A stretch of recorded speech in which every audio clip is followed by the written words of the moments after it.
À la fin des beaux jours, ça devrait être un automatisme. C'est le moment de faire ramoner ses cheminées, de réviser sa chaudière. C'est plus sûr, c'est même obligatoire, mais pas forcément tous les ans. Attention, relisez bien vos contrats d'assurance. Certaines d'entre elles refusent de prendre en charge d'éventuelles indemnisations après un sinistre. Alors, quels sont les risques? Réponse avec le reportage en Gironde de David Bazier et Bernard Bonarme. Sur ce toit, une cheminée à bois et un conduit d'évacuation d'une chaudière au fioul. On fait tout le conduit jusqu'au coude, jusqu'au thé de purge. Ramoner est une obligation périodique fixée par arrêté départemental. Parfois, certaines assurances exigent un certificat de ramonage. Ce qu'il faut faire absolument, c'est un ramonage mécanique. Parce qu'ils vendent des bûches de ramonage ou des produits, mais c'est toujours des compléments au ramonage. Ça ne dispense en aucun cas d'un ramonage mécanique.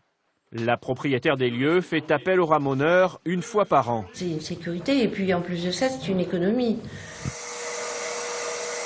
Car le ramonage permet un meilleur rendement et surtout évite le risque incendie. C'est de la suie.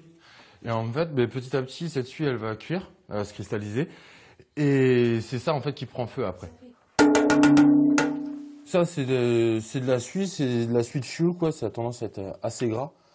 Dans le local de la chaudière, les risques sont différents. Explosion si le conduit se bouche à cause de la suie, mais aussi intoxication au monoxyde de carbone.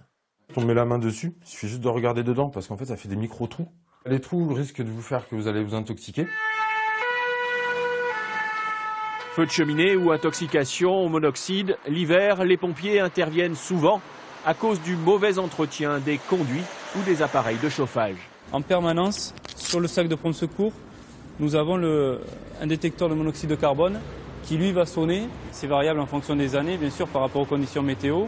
Mais l'année dernière, par exemple, on était autour de 192 personnes qui ont été traitées pour des problèmes d'intoxication au monoxyde de carbone.